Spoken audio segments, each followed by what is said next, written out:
નમસ્કાર, મારું નામ Kishorbhai Dhirajlal Shaikh, advocate, practice in Bhavnagar. જે ધારાસભ્યોની પ્રતિનિધિત્વ મંડળ જે મુખ્યમંત્રીશ્રીને મળ્યું તે બાબતે આજે અમે અહીંયા અમારી મુલાકાત હતી નવનીતભાઈને મળવા માટે, પણ અમારા બીજા એડવોકેટ મિત્ર કિશનભાઈ મેરને ત્યાં ગયા હતા. એમની સાથે મારે ટેલિફોનિક વાત થઈ. તેઓ તમામ ધારાસભ્યશ્રીઓ અને સંસદ સભ્યશ્રીઓ સીએમ સાહેબને મળ્યા હતા, અને ત્યારબાદ સરકારમાંથી એક સકારાત્મક કહી શકાય કે એક પગલું લેવામાં આવ્યું છે અને એક એસઆઈટી સીટની રચના કરવામાં આવી છે. અને સમગ્ર બનાવની અંદર અમારા જે તમામ ધારાસભ્યો છે, પછી કોઈ પણ પક્ષના હોય, એ તમામ ધારાસભ્યો, સંસદ સભ્યો, આગેવાનશ્રીઓ, તમામ વિવિધ સંગઠનો એ તમામ અમારી સાથે છે. અને આ બનાવની અંદર સંપૂર્ણ ન્યાય મળે એના માટે પૂરતી બધાની લડત છે. હવે જે એસઆઈટીની જે નિમણૂક થઈ છે, એસઆઈટીની નિમણૂકમાં જે કાંઈ આગળની તપાસમાં સામે આવશે તે સમાજના માન્ય છે. અમારું એ જ માટે અમે પણ એક અમારી લીગલ જે અમે ટીમ આ કેસને બારીકાઈથી જોવા માટે અમે અમારી ટીમ એક બનાવી છે કે એ એસઆઈટીની જે રચના થઈ છે એમાં પણ અમને કાંઈ એવું લાગશે કે આ મુદ્દાઓ છે એની ઉપર હજી તપાસ જરૂરી છે, તો અમે 100% એને અમે વાત કરવાના છીએ, એમને મળવાના છીએ. અમે આજે પણ નવનીતભાઈને રૂબરૂ મળીને અમે બનાવ કેવી રીતે બન્યો, કેવી રીતે કયા સંજોગોમાં બનાવ બન્યો છે એની બહુ જ અમે એની એક વિગતની નોંધ લીધી છે, અમે નોટિંગ કર્યું છે. એટલે અમને હવે સીટ પાસેથી જે કાંઈ તપાસ થાય ને એમાં પણ અમને કાંઈ લાગે કે હજી સીસીટીવી કેમેરા છે, વિડીયો કોલ રેકોર્ડિંગ છે, સાયોગિક પુરાવા છે, સીસીટીવી કેમેરા છે,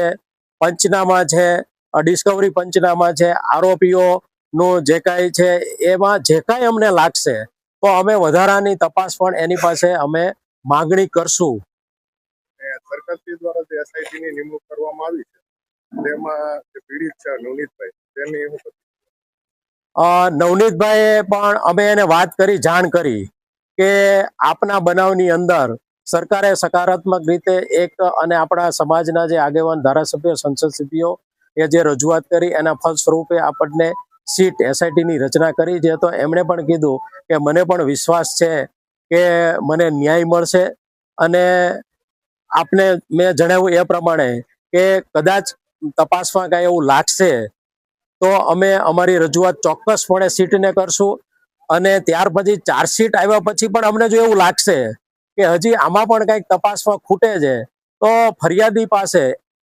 એટલે જે એપ્લિકન્ટ છે એની પાસે ખૂબ સ્કોપ છે. કાયદાની અંદર ઘણી બધી જોગવાઈ છે કે ચાર્જશીટ પછી પણ એમાં અમે ફરી તપાસ પણ કરાવી શકીએ,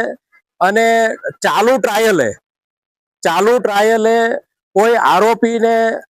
માનો કે એ સાચી રીતે ઇન્વોલ્વ હોય અને સીટે કે પોલીસે એની ધરપકડ ન કરી હોય, એનું ઇન્વોલ્વમેન્ટ ન બતાવ્યું હોય, તો ચાલુ ટ્રાયલે પણ એવા અનેક દાખલા ભાવનગર સેશન્સ કોર્ટમાં બનેલા છે કે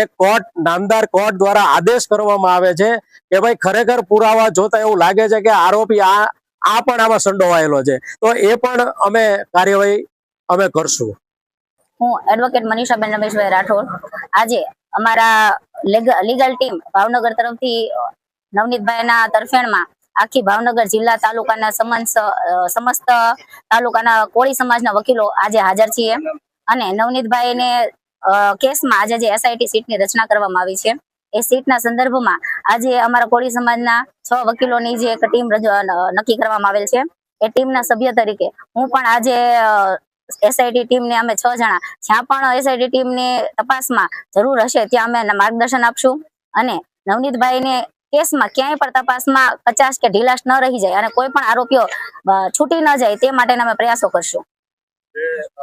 ધારાસભ્યોનું પ્રતિનિધિત્વ મંડળ જે મુખ્યમંત્રીશ્રીને મળ્યું તે દ્વારા જે એસઆઈટીની નિમણૂક થઈ તેને કઈ આરોપ નિર્ણય છે? હા, ધારાસભ્યશ્રીઓ દ્વારા જે સીએમ સાહેબને મળીને જે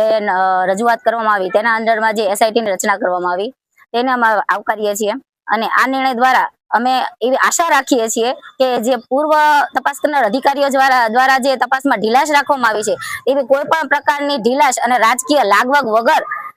નવનીતભાઈના કેસની તપાસ કરવામાં આવી એવા અમે સમગ્ર વકીલોની લાગણી અને માગણી છે એવી અમે એસઆઈટી ના દરેક અધિકારી પાસેથી પણ અમે માગણી કરીએ છીએ.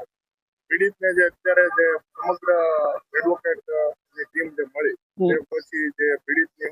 પ્રતિક્રિયા પીડિત નવનીતભાઈને વકીલોની ટીમ દ્વારા મળીને ખૂબ જ આનંદ થયો છે અને તેમને જણાવેલું છે કે મને સમાજના વકીલો દ્વારા જે ખૂબ અનહદ પ્રેમ મળેલ છે એના આધારે હું પોતાને ન્યાય મળે એવી એમને ખૂબ જ આશા જાગી છે.